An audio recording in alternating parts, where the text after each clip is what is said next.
menurut saya perpustakaan itu sesuatu disiplin ilmu yang masih awam di Indonesia. Tetapi kalau di luar itu dia sudah menjadi suatu disiplin ilmu yang menjanjikan gitu. Artinya dia menjadi suatu lahan profit atau bonafit gitu. Dan juga perpustakaan itu sekarang udah bergerak di era digital library seperti itu kan. Dan bukan hanya sekedar mengurusi perpustakaan doang, tapi memang disiplin ilmu library ini dia juga menyangkut beberapa aspek pengelolaan informasi lainnya. Makanya kenapa pada awal-awal waktu itu saya memutuskan untuk masuk ke dunia perpustakaan. Kalau dari teman-teman sendiri, kenapa sih awal-awal tuh mau milih perpustakaan bro? Kita sharing-sharing aja dulu awal-awal.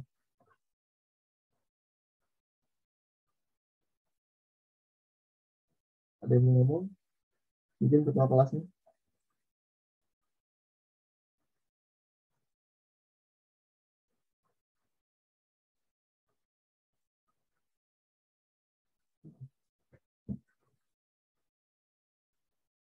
Bentar ya.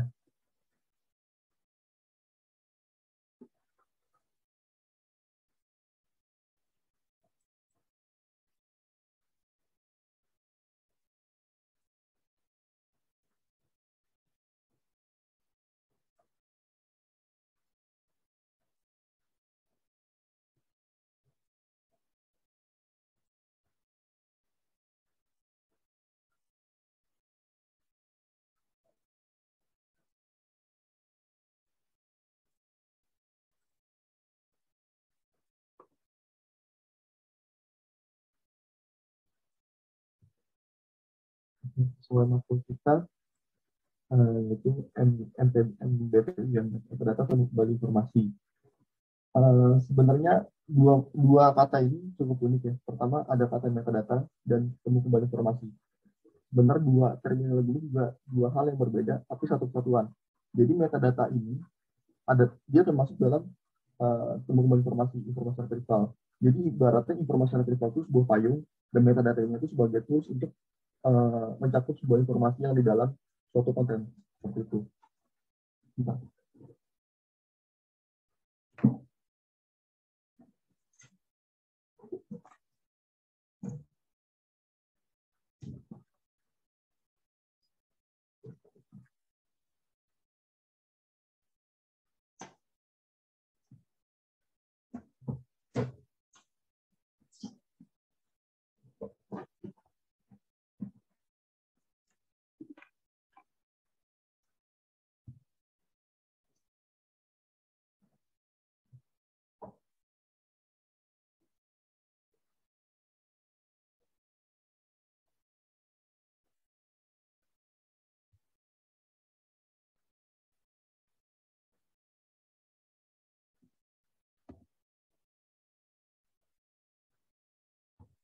Dan di uh, apa makmul ini dua SKS ya bobotnya. Nah kalau dari penjelasan ada yang saya kutip dari ISO atau National Information Center Organization. Metadata itu sebuah informasi terstruktur yang menggambarkan, menjelaskan, menerangkan lokasi atau sebaliknya membuat lebih mudah untuk mengambil, menggunakan atau mengolah sebuah sumber informasi.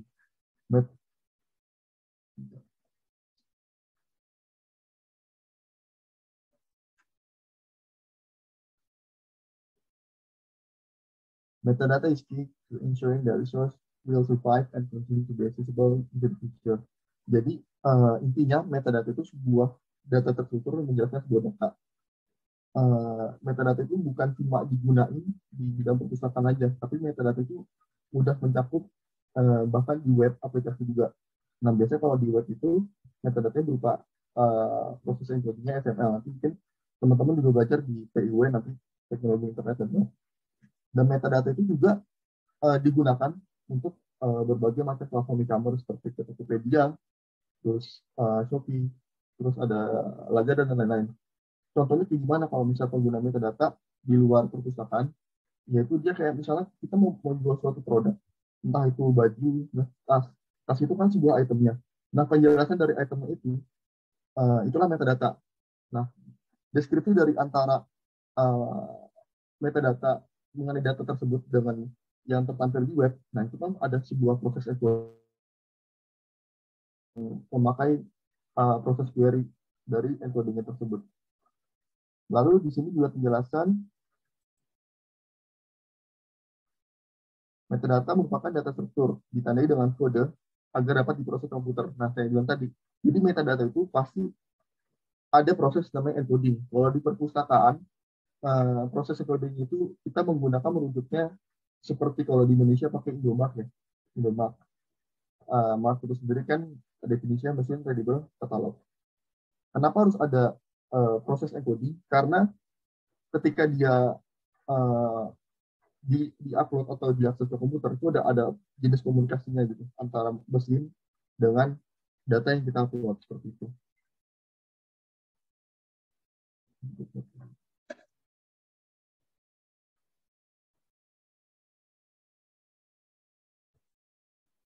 Metadata merupakan, yang saya kasih highlight di sini, metadata merupakan elemen kunci titik akses di dalam domain perpustakaan digital. Jadi ketika kita berbicara information vertical atau ketemu balik informasi, apa sih yang menjadi titik aksesnya, yaitu metadata sendiri. Nah, contoh jenis metadata seperti apa nanti kita lihat sama-sama. Nah, tadi kita udah berbicara definisi metadata secara singkat. Nah, ini definisi terkait information retrieval atau temu balik informasi.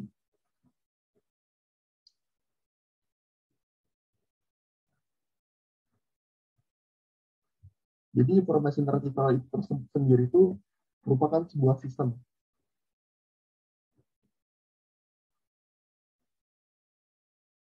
Sistem temu balik informasi yang mencakup kebutuhan, pencarian, pengambilan, dan menghasilkan informasi yang melibatkan konten dan media.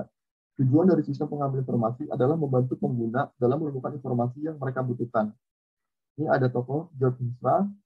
Dia menjelaskan bahwa program perangkat lunak yang menyimpan dan mengolah informasi pada dokumen, baik itu tekstual dan multimedia, dia menginformasikan keberadaan dan lokasi dokumen yang mungkin berisi informasi yang diinginkan. Jadi ada 3 proses dasar yang harus didukung. Bentar, sorry ya, kata saya ada error.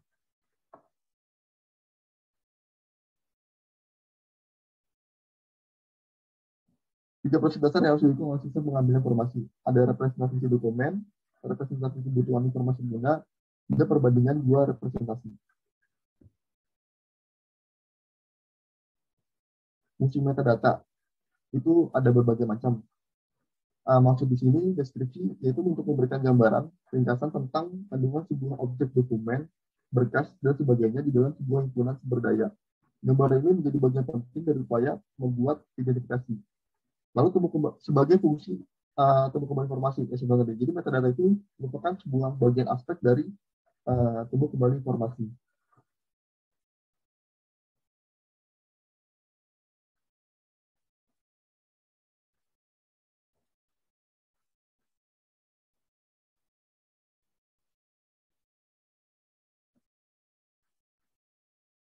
Lalu ada manajemen sumber daya informasi, memastikan bahwa keseluruhan kandungan sebuah himpunan sumber daya informasi dapat dimanfaatkan sebaik-baiknya. Lalu juga ada fungsi kepemilikan dan otentitas, artinya memastikan bahwa sebuah himpunan sumber daya informasi adalah aset yang memiliki konsekuensi legal. Lalu ada keselarasan antar berbagai prosedur operasi. Penggunaan dari metadata itu sendiri yaitu mempercepat pencarian sebuah objek. Jadi secara umum, permintaan pencarian objek dengan mempergunakan metadata dapat membantu user dari pencarian yang lebih kompleks secara manual. Di era digital,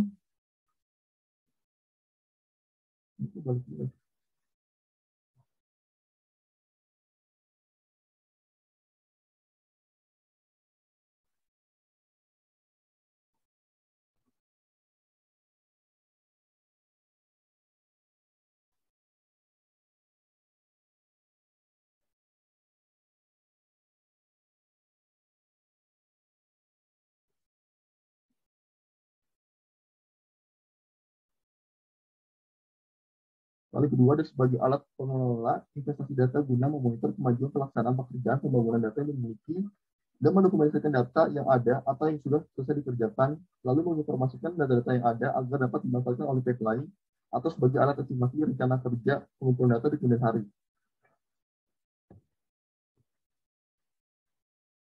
Metadata juga membantu seseorang menggunakan data geospasial untuk menemukan data yang dibutuhkan dan menentukan cara terbaik dalam memanfaatkan data tersebut. Metadata juga mengandung istilah-istilah baku yang dipakai dalam penyelesaian data sosial dengan pembentukan istilah. Ini kita nanti PPT bisa dibaca sendiri. Kita langsung ke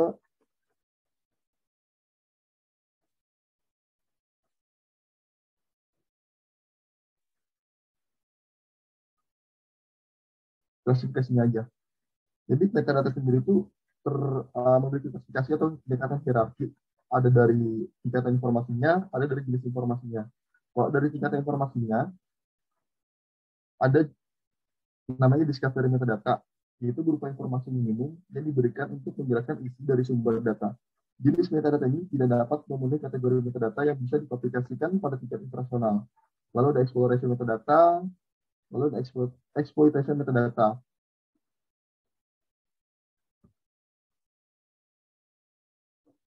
Nah, kalau tadi kan berdasarkan uh, ini berdasarkan jenis informasi yang dibutuhkan pengguna. Lalu ada metadata organisasi, yaitu menjelaskan mengenai organisasi kelas data, atau metadata jenis koleksi, dan metadata inventory.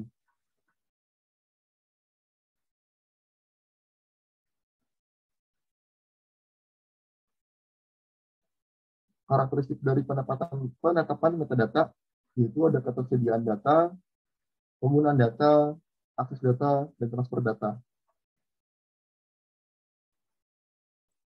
Nah, dokumen metadata itu berisikan apa sih? Jadi dokumen metadata itu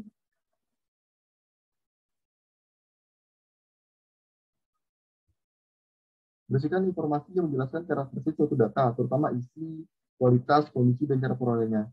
Metadata digunakan untuk mendokumentasikan produk data yang dihasilkan, serta menjawab pertanyaan dasar tentang siapa, apa, kapan, di mana, dan untuk apa sebuah data dibuat atau disiapkan. Nah, saya bilang tadi.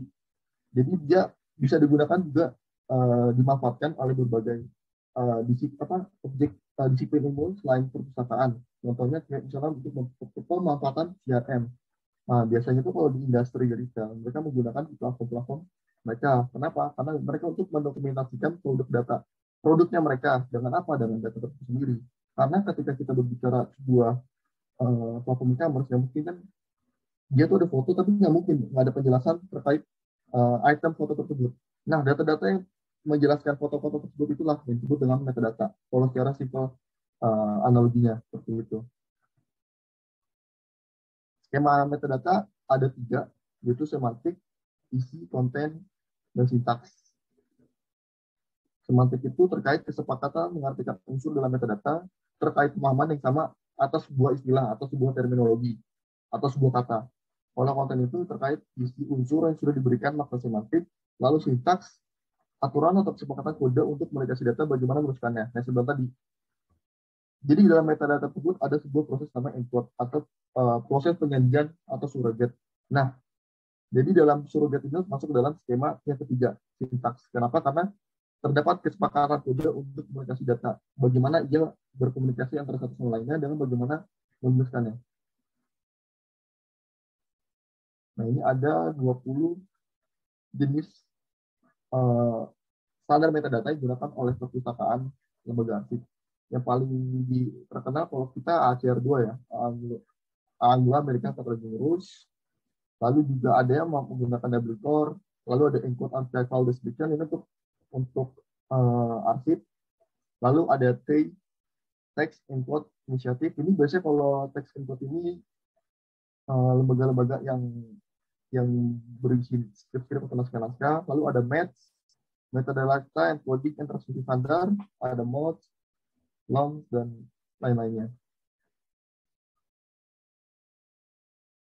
Nah, ini skema metadata, ada sekelompok usul metadata beserta peraturan untuk menggunakannya dan dirancang untuk suatu tujuan spesifik, misalnya untuk lingkungan tertentu dan untuk deskripsi jenis sumber informasi tertentu. Ini maksudnya apa sih antara metadata konten standar dan XML? Nah, jadi ini ada proses namanya encoding.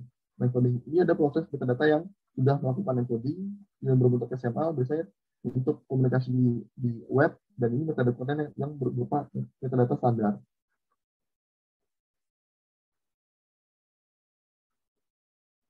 Ini sudah dibahas.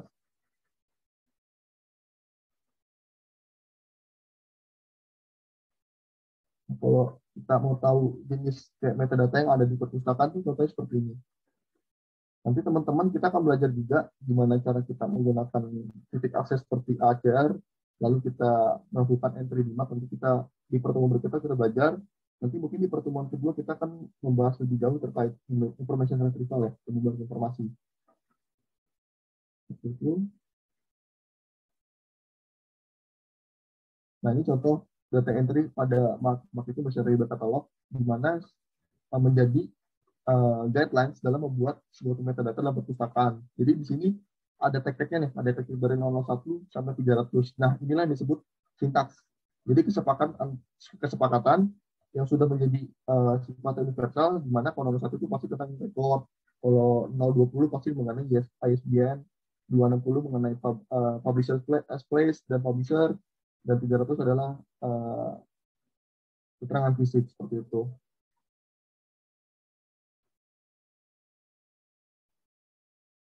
Nah, ini terkait penjelasannya, kayak saya bilang tadi, ini jenis tampilan opaknya, dan ini area-area atau tag yang ada di ACR sebelah tadi.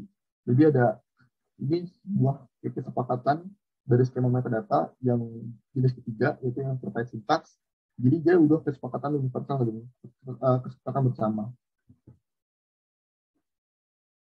Nah, ini juga jenisnya kalau dari perpustakaan YARSI seperti ini ya.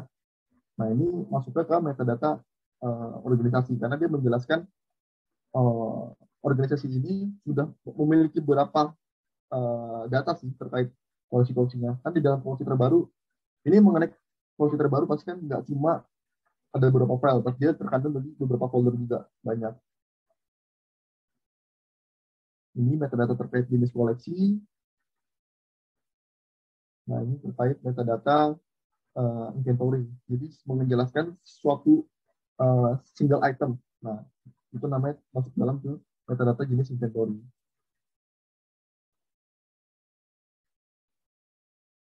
Oke, tadi bisa buka. Tadi sorry, metadata kontrak kuliahnya baru bisa buka.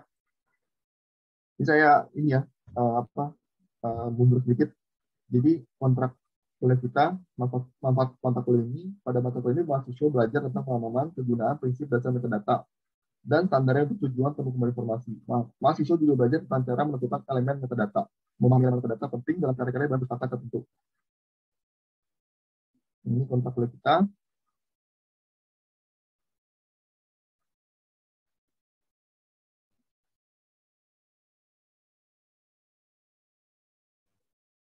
Nah, kalau tadi kan udah kita bahas mengenai kelas metadata ya. Nah, kita membahas juga terkait metadata perpustakaan. Nah, metadata perpustakaan itu ada berbagai macam guidelines-nya. Ada standar berbagai macam standar juga. Pertama ada Machinery Data Catalog, yaitu standar metadata katalog yang memang dikembangkan pertama kali oleh Library of Congress format LC-MARC. Lalu informasi bibliografi biasanya mencakup pengarang, judul, subjek, catatan, dan data penerbitan, deskripsi, dan lain-lain. Kalau Indonesia sendiri juga punya standar sendiri, yaitu Indomark. Lalu yaitu standar MARC yang mulai banyak dikembangkan. Salah satunya adalah format Indomark tahun 1995 oleh PNRI. Dan Indomark menggunakan format cantuman bibliografi yang sangat lengkap terdiri dari 700 elemen. Mungkin sekarang Indomark ini juga sudah lebih berkembang ya terkait elemennya mungkin sudah lebih karena ini mungkin ini versi lamanya. Lalu ada Core, ada RBA atau Resource Based Access. Nah, kira-kira kalau metadata dalam perpustakaan ya seperti ini, berupa sebuah record atau cantuman. Dan di sini ibaratnya di sini ada tag-tagnya. Sebentar tadi kalau 0245 itu biasanya dengan judul. Di sini ada ini formatnya namanya ACR. Untuk ada uploadnya, ada subfield-nya.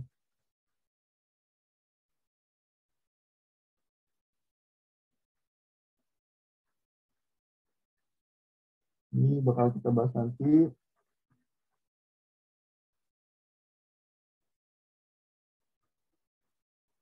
Mungkin awal-awal untuk perkuliahan saya pengantar hanya sekian ya. Karena nanti kita akan lebih jauh, lebih enak prakteknya terkait ini ya ACR dan marknya gitu. Dari teman-teman mungkin dari materi mungkin sekian dulu. Mungkin teman-teman ada yang mau sharing terkait pemahaman mengenai metadata atau mungkin di luar metadata juga nggak apa-apa. Maksudnya biar saya juga sebagai ibaratnya sebagai dosen baru, kalau bahasa teman-teman newbie lah dalam mengajar itu masih kaku. Jadi biar kita enak aja, kita saling sharing aja gitu. Ekspektasi teman-teman di mata kuliah ini, terus eh, pemahaman teman-teman terkait metadata dan kaitannya dengan jurusan teman-teman yang telah ambil itu PDS gitu. Perusahaan dan sains informasi. Biar saya juga awal-awal nggak terlalu jujur saya sedikit nervous karena kan first time saya buat ngajar ya gitu. Mungkin biar saya untuk santainya kita ngobrol-ngobrol lagi dulu. Muhammad Fauzan coba mungkin sambil duduk ya gitu biar kita ngehargain sama-sama gitu nggak sambil tiduran. Ya, mungkin teman-teman ada yang mau ngomong.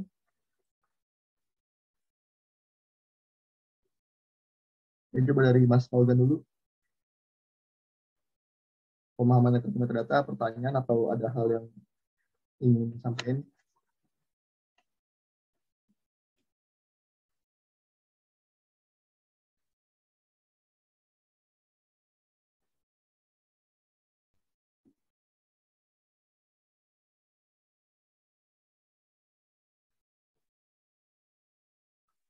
Halo.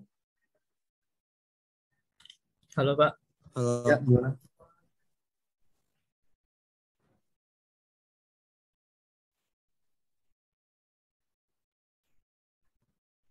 Ayo dong, kan kalian juga maksudnya udah generasi generasi dia lebih dari saya maksudnya kita pemaparan sekian tapi dari teman-teman juga harus bisa ngasih masukan atau apa gitu entah terkait dengan waktu kita atau di luar waktu kita atau terkait dengan PDC itu sendiri. Nah, apa kita sharing-sharing aja dulu. Soalnya kan ini baru pertemuan pertama ya.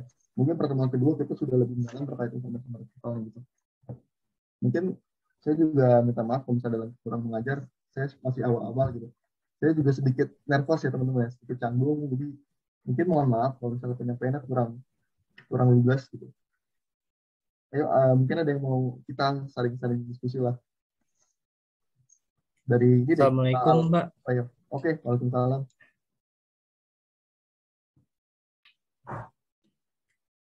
Eh, Ini Pak, kita kan baru ini ya, baru masuk baru tahu ini cool metadata ya. Nah, kita masih bingung nih metadata itu apaan. Kayak itu metadata itu kayak apa? Dasar apa? Eh, apa ya? Jadi metadata itu ibaratnya, Data pangkalan data ya. jadi intinya tuh metadata itu kalau misalnya kayak temen, kasarnya nih analoginya ya, biar teman-teman biar masuk. Saya juga awal-awal ketika kuliah metadata itu apa sih gitu. Kalau penjelasan dari ilmiahnya data structure buat data yang terstruktur mengerti data gitu.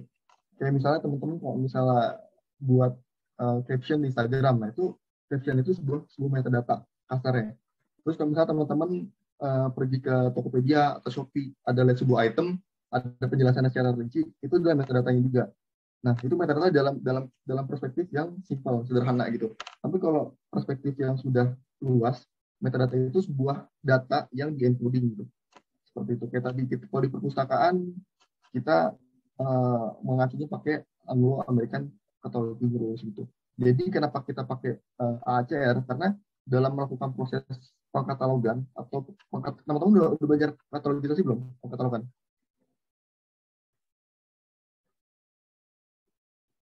Pengatalogan ya. Iya.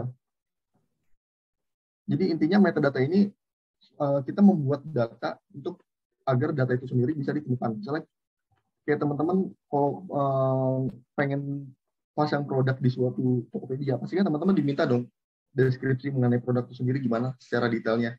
Nah, ketika kita teman-teman tampilan yang ada di depan itu namanya front end kan, kita input segala macam. Nah, itu metadata karena kita memberikan deskripsi data terkait item, data tentang data. Sederhananya seperti itu. Tapi di dalam proses komunikasi antara kita input dengan mesin yang dibaliknya itu, atau ibaratnya komunikasi antara web, itu ada proses encoding. Nah, ada kayak semacam proses transmisi SML, seperti itu. Jadi intinya metadata itu sebuah data yang menjelaskan data, tapi yang terstruktur. seperti itu. Mungkin awal-awal juga bingung ya. Pas berjalan kita akan banyak praktik ya. Mungkin lebih cakupannya bakal lebih luas juga lagi.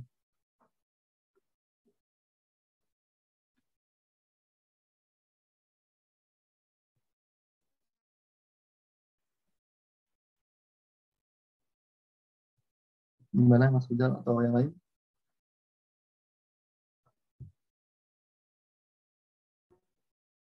Terima kasih Pak jawabannya. Apa kalau nggak jelas nggak apa, kita diskusi aja. Pak, mohon maaf Ya. Pak, itu apa suaranya mendem Pak, kurang jelas. Oh nggak jelas ya dari tadi? Iya dari awal sih mendem gitu. Sorry. Ya. Kecepatan juga Pak. Kita diskusi aja ngobrol aja deh terkait itu data. Apa yang teman-teman tanya aja.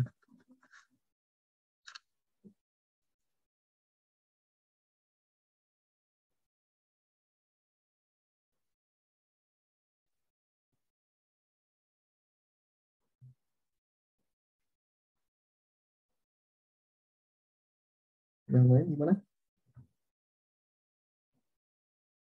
Pak, mohon maaf ingin bertanya Pak. Ya, masuk Bang. Metadata itu ada codingnya nggak Pak? Ada sih, ada. Yang tadi saya bilang, contohnya kalau di perpustakaan itu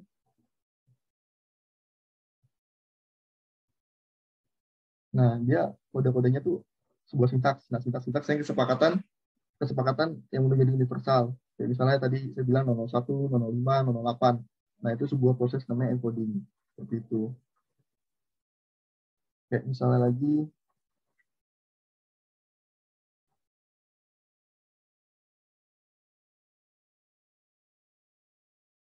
jadi ibaratnya kalau di perpustakaan mungkin bukan proses bukan kode ya, bukan kode yang kayak semacam query atau gitu enggak, tapi sebagai uh, kesepakatan kode angka-angka yang sudah diatur dalam sebuah ACR gitu, Anglo American Cataloging Rules. Gitu Mas. Baik, makasih Pak. Ya.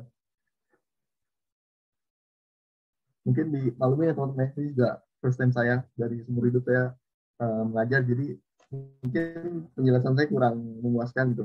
Nanti saya mungkin saya kasih bahan lainnya, bahan belajar lainnya, nanti kita share di grup untuk teman-teman juga belajar uh, lebih lagi terkait metadata ini sendiri gitu. Di sini awal-awal mungkin saya hanya memberi pengantar ya. Nanti seterusnya kita udah bisa berbicara lebih dalam, baru kita bisa tahu nih metadata itu mengenai apa sih gitu. Lebih dalamnya seperti apa gitu. Kalau pengantarnya saya hanya bisa memberi sebuah kalimat. Kalau metadata itu ya data yang menjelaskan terkait data. Kalau misalnya kayak kita memberi caption itu metadata jenisnya, karena kita menjelaskan sebuah item foto kita seperti itu. Kalau di Tokopedia foto-foto itu kita jelasin itu metadata seperti itu. Yang lainnya gimana? Assalamualaikum Pak. Ya, waalaikumsalam Mas Mugan. Pak, pernah magang di mana Pak? Apa magang di luar atau di perpustakaan atau di dalam prodinya Pak? Saya magangnya di National Library Malaysia. Saya di Malaysia magang 4 bulan. Waktu itu ada program kayak magang pilihan gitu. Saya kepilihan bilang, saya di sana sebagai bukan di pustakawan sih, tapi saya lebih memilih sebagai dokumen kontroler seperti itu. Karena menurut saya kalau aspek karir kalau dokumen kontrol itu mungkin cakupannya lebih luas ya. Tapi saya tidak mendeskripsikan perpustakaan ini, tapi ini dari perspektif saya sendiri sih. Mungkin teman-teman nanti kalau udah semester magangnya semester 7 ya kalau di RC ya, kalau semester berapa? Nah, nanti saya masih punya channel ke berbagai national library di luar, mungkin kalau ada yang berminat nanti kita sama-sama hubungin bareng-bareng biar kita bisa magang keluar seperti itu. Karena kemarin saya tawaran itu magang di Malaysia, Singapura, sama di Turki. Itu tiga-tiganya saya dapat. Saya pilih Malaysia karena mungkin living cost-nya ya lebih murah. Seperti itu. Kalau Singapura kan mahal, Turki juga harus bayar visa.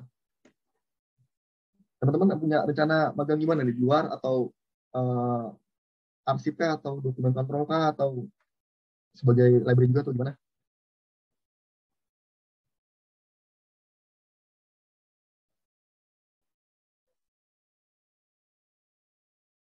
Ini suara saya kedengeran kan ya? Kedengeran, Pak. Jelas, Pak. Kedengeran, Pak. Kedengeran. Ayo dong, ngomong dong. Grogi nih gue deh. Pas magang ngapain aja, Pak? Kita nggak sharing yang lain. Terkait Oh ya udah itu. ini Pak. Apa tuh? Nanti kan kata Bapak bakalan ada prakteknya ya. Iya. Nah, prakteknya itu Sorry, gimana tadi kalau kita prakteknya ngapain gitu? Nanti mungkin kita belajar buat elemen data terkait menggunakan mark ya sama ACR. Susah gak, Pak? Ini pada tahu-tahu semua kenapa nih? Waisul katanya mau magang di Depok. Bagus banget. Pak izin bertanya Pak. Ya. Buat nanti kita praktikum itu ada aplikasi lagi atau pakai MS Access ya Pak buat metadata? Terima kasih.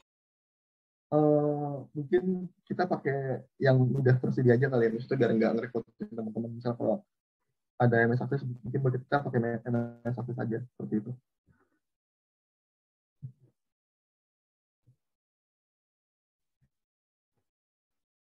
Ini berarti teman-teman lahiran tahun berapa nih?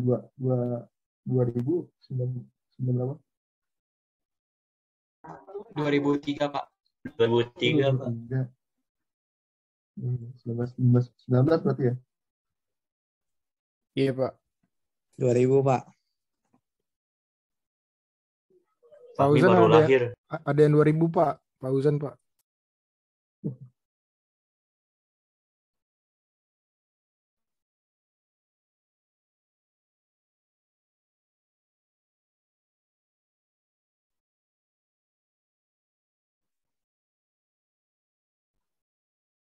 Karena kalau dari prodi perpusnya yang maksudnya ruang kerjanya itu juga masih enak kayak gitu. Kalian bisa jadi rata-rata sih teman-teman saya kalau dari prodi perpustakaan ya, itu rata-rata mereka PNS.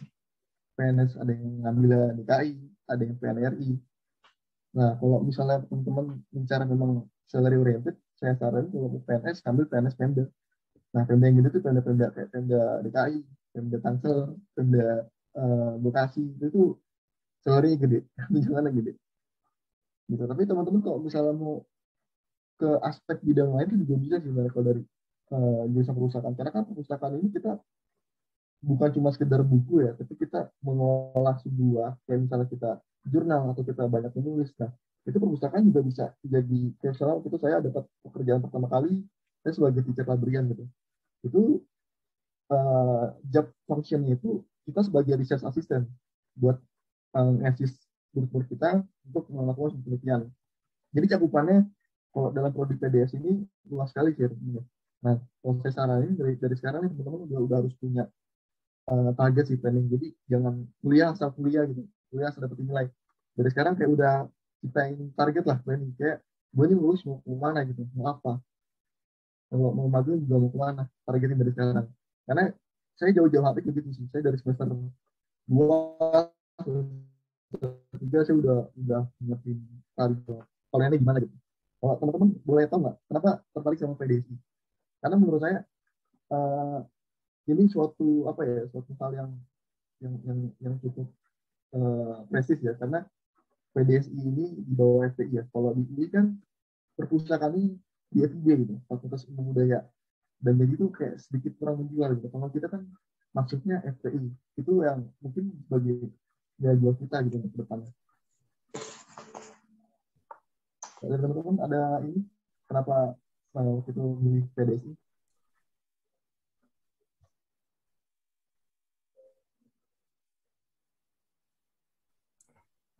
Kalau saya ingin jadi information spesialis Pak.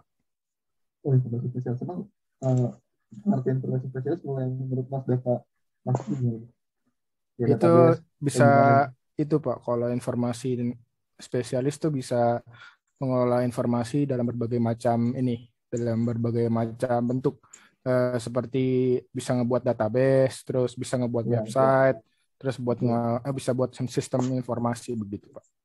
Dan rata-rata kawan-kawan saya yang memang mereka bekerjanya itu ada informasi spesialis, rata-rata mereka sebagai sosial media spesialis, sosial media analis. Nah, mereka biasanya kerja dulu di startup Dekakorn kayak semacam Tokopedia, Shopee. Itu sekarang lagi marak loh untuk rekrutnya sosial media, tapi dari jurusan perpustakaan. Saya bisa cek sendiri dari sekarang. Itu mana sampai jadi jurusan perpustakaan. Contohnya kayak teman saya di Tokopedia itu dari anak perpustakaan. Dia angkatan 2015. Karena kenapa? Karena kita kan ada nanti ada teman-teman mungkin akan ketemu mata kuliah namanya kemas ulang informasi ya. Nah, itu nanti berguna banget tuh. Nanti kalau teman-teman misalnya ada yang minat bekerja sebagai sosial media spesialis, sosial media analis, nah teman-teman bagusin banget di matkul kemas ulang informasi. Itu berguna banget. Soalnya itu rata-rata teman saya yang kerja ilmunya itu pakai lagi yang dikemas ulangnya. Seperti itu.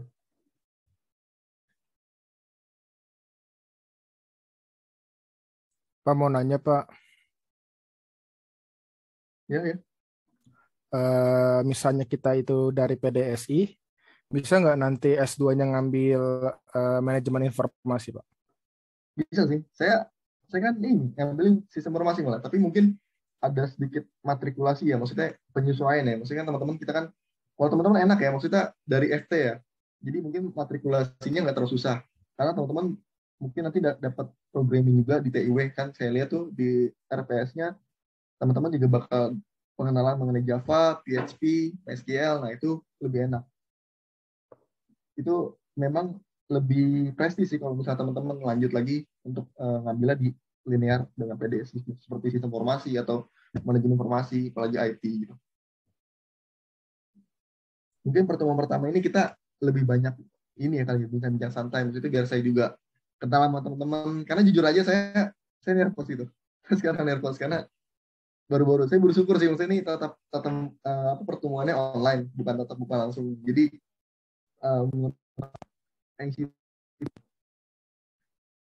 sama saya terbuka aja gitu, santai aja. Saya juga pernah mahasiswa kalau ada dosen nggak jelas pasti dicengin di grup kita ngomongin. Itu manusiawi itu. Sama saya mah santai aja. Pak izin bertanya Pak. Ya. Ini kan di matkul metadata ada teori, ada praktikum ya. Nah, ini kita ada PTM-nya nggak Pak? Praktikum. Tatap mukanya ya? Ya maksudnya. Ada kok, ada nanti kita atur aja, teman-teman mau nyulik apa nanti kita set aja seperti itu. Nah, tatap mukanya mungkin nanti kita lebih arah praktek pembuatan elemen data ya. Mungkin tadi dengan tools misalnya Microsoft Excel sih tadi Mbak siapa yang bilang tuh. Nah, kita mungkin tatap mukanya lebih banyak menggunakan Microsoft Excel, atau mungkin kalau teman-teman pengen Pak saya mau tahu ini gitu. Tapi selama itu dalam konteks metadata kita sikat aja gitu. Kita coba-coba ya. Terima kasih Pak.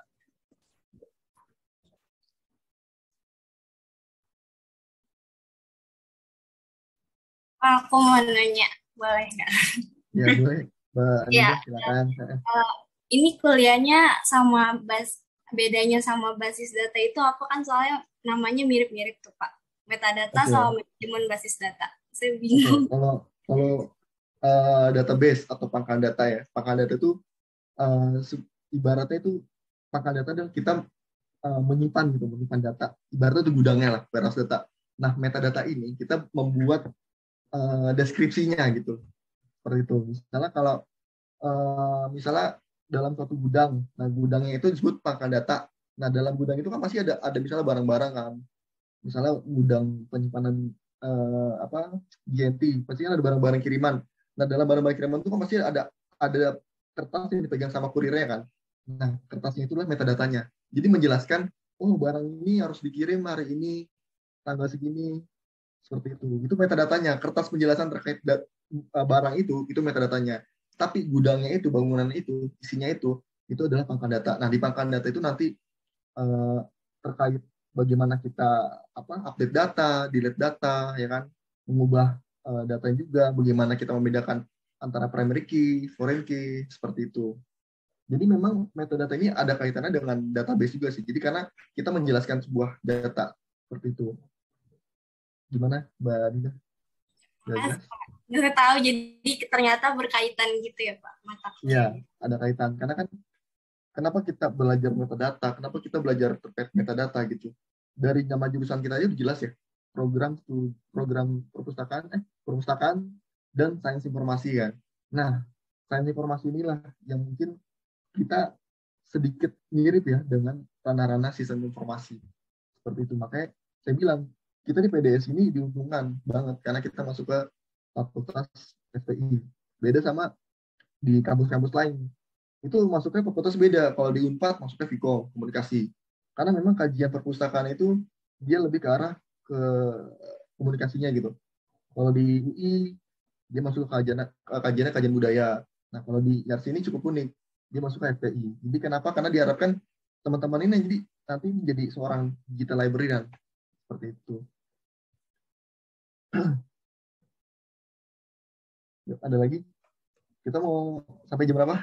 Teman-teman juga tentuin aja nggak masalah. Karena kan ini masih awal.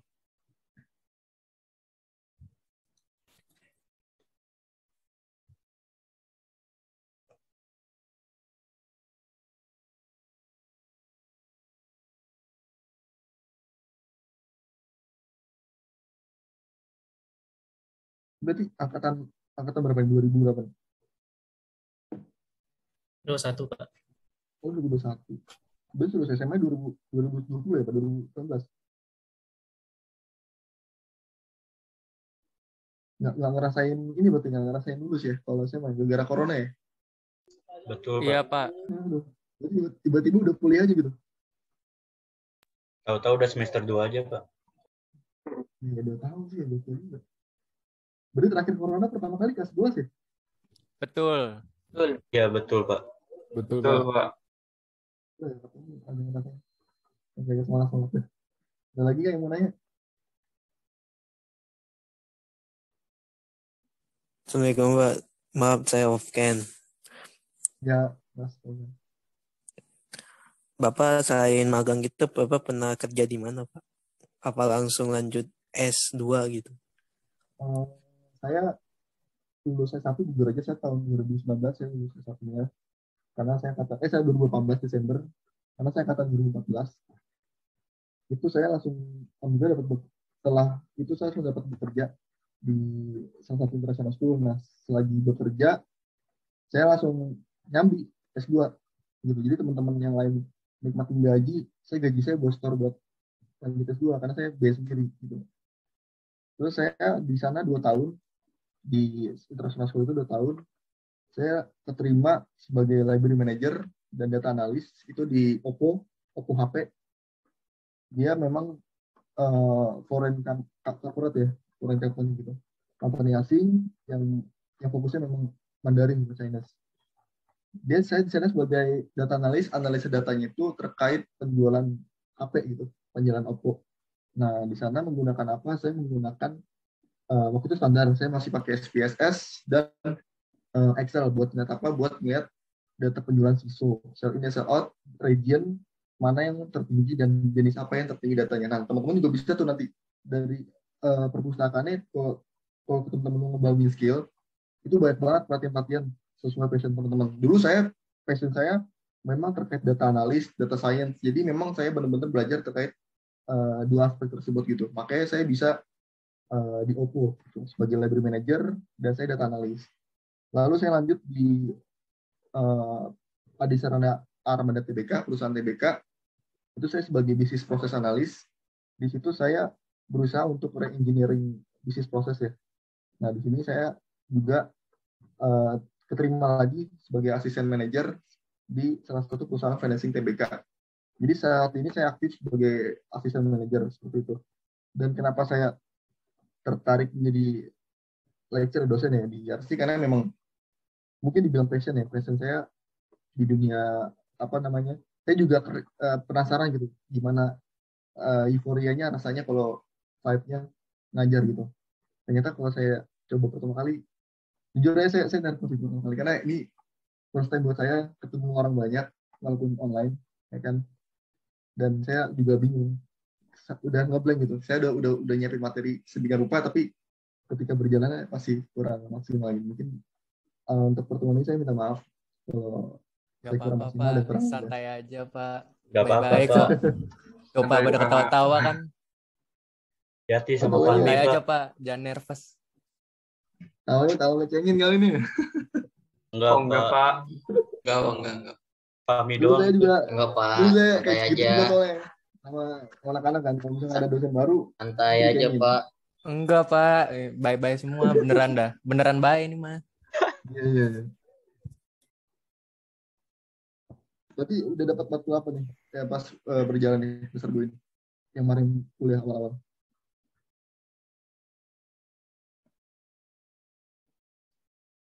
Kenapa, Pak? Udah dapat matkul apa aja? Dari awal semester 2 masuk ini. Banyak, Pak. Banyak. Banyak. Agama, Agama, Terkait- keluarga negaraan. terkait perpusnya tuh. Terkait perpusnya. Beindo. Itu semester 1, so. Itu semester 1, Pak. Indo. Oh, ada juga. Bahasa Inggris kan ada bahasa Inggris. Inggris Pak, ada, Pak. Bahasa Inggris masih Ada, Pak. Inggris masih ada. Kalau di semester 2 itu ada pengembangan budaya baca, aspek hukum dan informasi, psikologi Baca. komunikasi, agama Baca. dua. Dibaca. Ah, ini berapa SKS tuh? Apa, Pak? Semester 2 ini berapa SKS? 20. 20, Pak. 20, Pak. Lumayan ya. Iya, lumayan. Biasa aja, Tapi Pak. IP semester 1 kemarin ini bagus, 3,5. Aman, Pak, aman. Nah, iya. 3,5. 4 alhamdulillah 4. Oke. Aman, Pak. Dapat 3 aman kok. Pokoknya teman-teman, saya saranin jangan sampai IP-nya di bawah 3 deh. Karena di Indonesia ini masih kepake banget kalau mau kerja dengan IP gitu. Itu kalau IP di bawah 3, udah susah banget. Tapi masih ada kesempatan. Tapi kalau untuk kita pengen ke perusahaan yang bonafit gitu ya, perusahaan-perusahaan besar, itu rata-rata susah ya. Karena kita masih akuin lah, nggak naif ya yang bonafit. Masih niat nilai gitu kalau perusahaan-perusahaan di sini. Seperti itu sih. Jadi pertahanin terus aja, 3 ya terus. Minimal 3 lah. Kalau bisa super 35. Minimal. IPK Bapak Amin. berapa, Pak? Kenapa? IPK Bapak berapa, Pak? Saya 381. Aduh, insecure, Pak. Mantap. Keren, Pak. Keren. Saya insecure. Tapi S1 saya rendah dulu S1 saya. Dulu saya satunya bahkan lain saya. Tapi saya S2-nya bahas endemi di S2-nya seperti itu. Tipsnya, Pak? Iya, Pak, Ya, tipsnya. apa ya? Ya, tipsnya buat masa depan sih, buat sukses gitu. Karena emang masih orang pada ngeliat nilai. Sama dosen ya, Pak. Gimana? Ya udah dekat sama dosen gitu ya. Dekat sama dosen, nggak ngaruh sih itu. Jilat maksudnya ya. Aduh. Penjilat tuh terlalu kejam ya. Selesai. Ada yang mau ditanya nggak nih soal materinya? Atau kita cukup sejam aja nih?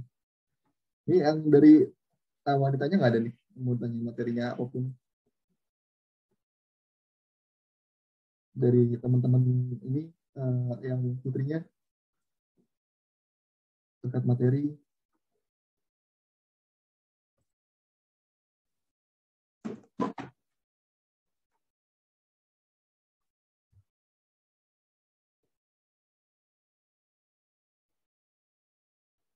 Ada yang tanya?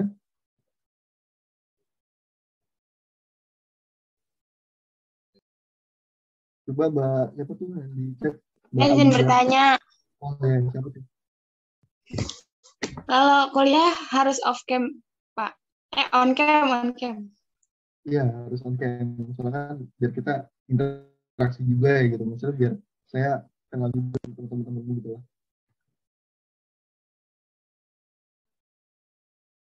Karena memang udah peraturan juga kan. Maksudnya di berbagai matkul juga diwajibkan seperti itu.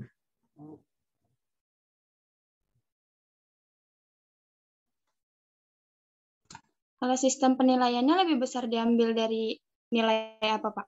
Nah, nanti karena rancangan pembelajaran semester saya belum jadi, mungkin di pertemuan besok saya tampilin ya RPS-nya, berbobot presentasinya dari tugas, terus mungkin dari UAS, UTS, atau kita project based dari SIKAP dan segala macam. Nanti kita bahas lebih lanjut presensi bobotnya. Baik, terima kasih Pak. Iya, Mbak Febriana.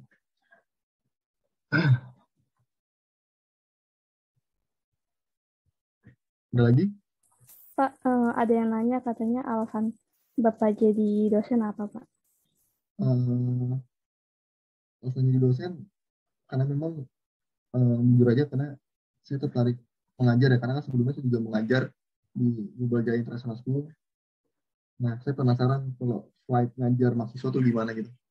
Karena kan awal-awal saya juga pas zaman mahasiswa, saya ngerasain lah gimana ketakilan saya ke dosen gitu. Mungkin saya pengen pembuktian gimana sih vibe-nya kalau jadi dosen. Gitu. Dan passion sih sebenarnya, passion. Mungkin ini memang apa ya? Ini mungkin first impression saya juga mungkin kali ini mahasiswa pertama saya ya buat karier saya di dosen gitu. Jadi mungkin untuk first impression-nya kurang bagus ya, saya minta maaf gitu. Ada lagi terkait mata kuliah ini tuh gimana?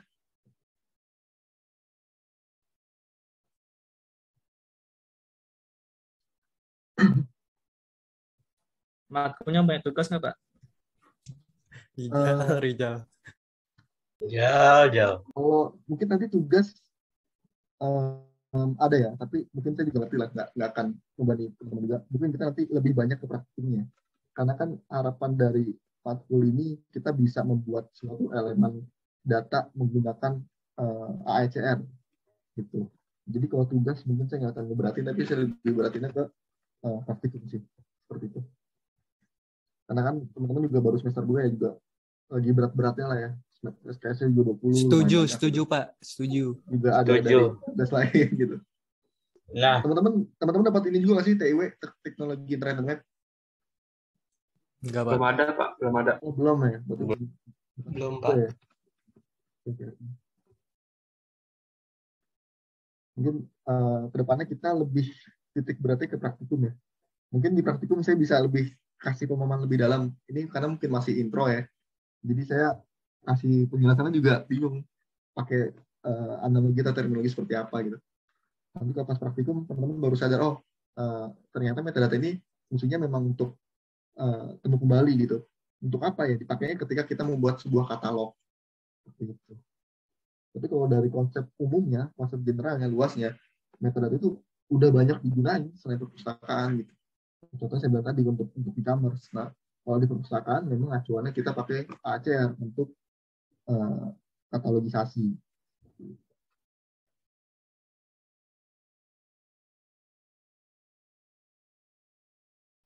Ada lagi? Nah, teman-teman juga dapat ini ya, bahasa Arab itu, pengantar atau gimana? Enggak, Pak. Itu Ada agama. cuman itu. Enggak, Pak, cuma ada Tasin. agama doang. Dia lama di Arab, Pak. Gara-gara mondok, Pak, gitu kebiasaan. Mondok di Sunter. Oke. Ada lagi teman-teman yang mau bertanya, diskusi dari putrinya lagi atau putra nggak salah?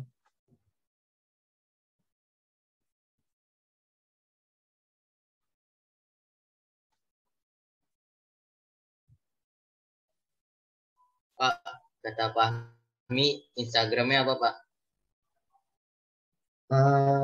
Saya salah satu orang yang nggak main sosial media, jujur aja. Sama sekali. Bapak nggak main sosmed. WA main nggak, Pak? WA main kan tuh ya kan? Waduh. Maksudnya sosmed ya kayak Instagram gitu, saya nggak main. Dulu sempat punya, tapi saya udah tekun sih. Kan mungkin ada ya concern privacy issue lah.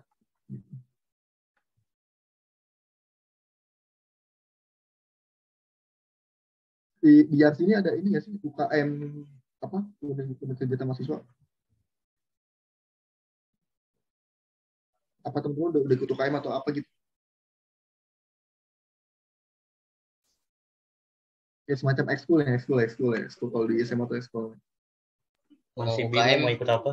ada sih Pak, UKM gitu mah, futsal, basket, mapala. Udah pada ikut? Belum sih. Belum Pak. Saya sebenarnya basic saya juga ini ya, dari kuliah saya atlet Muay Thai. Sekarang juga saya trainer. Mungkin kalau kita mau buat komunitas baru di YRC Muay Thai itu, kita jalan aja geraknya ya, sikat gitu. Karena basic selain saya kuliah, dulu saya memang atlet Muay Thai gitu di Depok. Ajak yang senang berantem tuh Pak, istilah tuh Pak. Pak, Muay Thai itu sama kayak taekwondo ya Pak? Beda sih, beda karena dia ada boxingnya, ada tinjunya. Ini teman-teman lebih seruan mana Pak? Lebih seru Muay Thai sih, karena saya orang Muay Thai. Pak, kalau Muay Thai badannya kurus gimana Pak? Kepelanting apa gimana? Ini ntar saya insecure Pak. Ini teman-teman udah pernah meet up belum sama satu sama lain? Udah Pak. Udah Pak. Udah ya? Udah pernah tatap muka juga belum di matkul sebelumnya? Udah sekali Pak. Udah. Oh, baru sekali ya. Nanti mungkin kalau udah Omikron turun kita tatap muka ya, tatap muka aja. Mungkin. Boleh Pak, boleh. Minggu depan turun kok Pak. Ya, amin. Iya Pak. Amin turun. Amin ya Allah. Kelar sekalian. Tatap muka gitu. Ya, udah apa kita cukupin aja kuliahnya? Ya aja Pak. Mungkin sekian kali ya, nanti kita lebih dalam di pertemuan 2 ya. Oke Pak. Mungkin pertemuan 2 ekspektasi saya sama teman-teman ya lebih, kita kayak gini aja sih, lebih komunikatif. Kalau misalnya ada penjelasan yang kurang jelas, nggak apa-apa, diinterupsi aja. Kalau ada pertanyaan langsung tanya aja, kalau saya lagi jelas nggak apa-apa, nggak masalah. Oke. Ada lagi mungkin sebelum kita kelar, ada bertanya atau apa? Main game nggak Pak? Dulu main, sekarang enggak, karena udah sibuk gawe ya. Mau ngajakin ini mabar bareng. Ayo Pak, mabar. Login ML Pak. PUBG. Udah, kita ngomong luar dah. Enak nih lagi direkam. Ada lagi?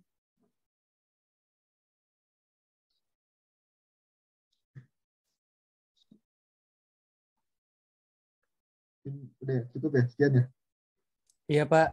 Oh, iya, mungkin udah cukup. Nggak ada yang mau nanya. Ada yang mau nanya lagi nggak tuh? Oh tuh Pak, Asri Alia Pak. Saya di daerah Sanggerahan, dekat Budi Luhur. Kalau teman-teman tahu kampus Budi Luhur, nah rumah saya tuh jalannya depan Budi Luhur persis. Kampus Universitas Budi Luhur, daerah Ciledug ya. Ciledug. Di kampus ya buat apaan Pak? Kayak Kenapa? Di kampus pernah ikut organisasi apaan Pak? Kayak BEM gitu. Ya, saya pernah ikut BEM.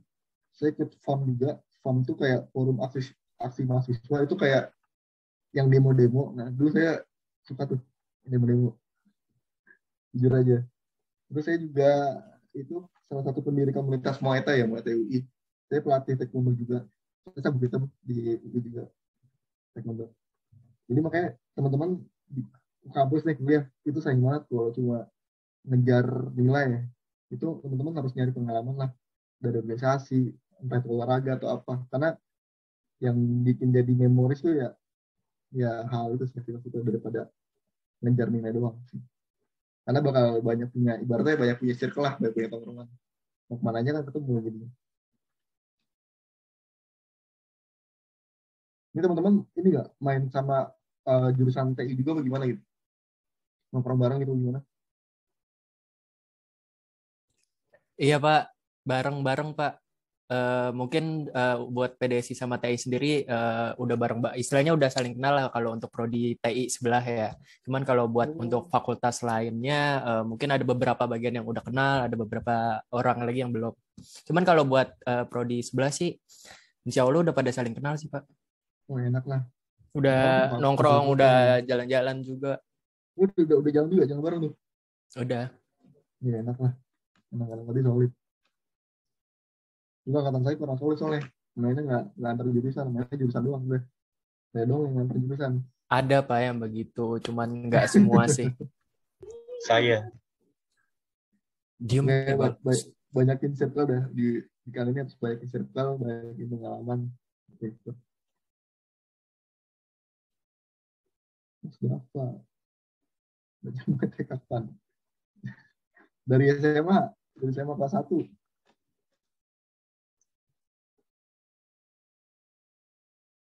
Kita cukup kali ya pertemuannya ya? Gimana teman-teman? Kita cukup apa gimana? Pak, mau nanya satu lagi.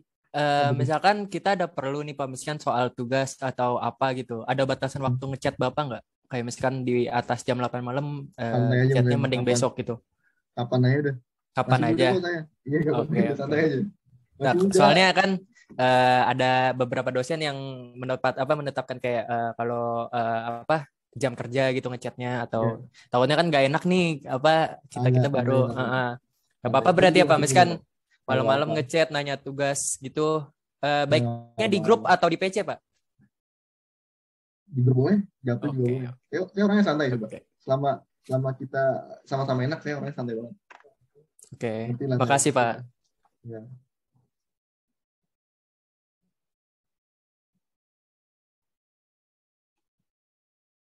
Mungkin di pertemuan berikutnya saya nanti jabarin juga ya, apa RPS-nya, kontrak kuliahnya lebih detail. Soalnya tadi kita masih pakai kontrak kuliah sebelumnya gitu, karena mungkin nggak ada beda jauh, mungkin nanti saya ada revisi. Nah, revisinya apa nanti kita bisa saya jabarin lagi di pertemuan berikutnya, Rabu besok berarti ya. Ini teman-teman nggak masalah kan ya, kita di setiap hari Rabu jam 7? Insya Allah nggak masalah Pak. Insya Allah nggak ada Pak. Makasih ya. Nggak masalah Pak, aman. Ya udah, oke. Mungkin cukup kali ya pertemuannya, saya cukupin. Makasih teman-teman udah luangin waktunya buat belajar sama-sama, udah kasih first impression juga buat saya di hadir saya sebagai dosen gitu. Di first time juga saya ngajar seorang mahasiswa gitu. Perlebihnya saya mohon maaf kalau penyampaiannya kurang lugas dan kurang jelas. Saya akan improve ke depannya gitu. Oke, terima kasih teman-teman. Sampai ketemu lagi ya di hari Rabu ya, jam 7 malam ya. Nanti kalau misalnya ada komunikasi apa bisa langsung japri aja. Nanti kalau misalnya saya ada mau ngapain apa, saya juga tinggal taruh di grup aja kali ya. Oke, sekian.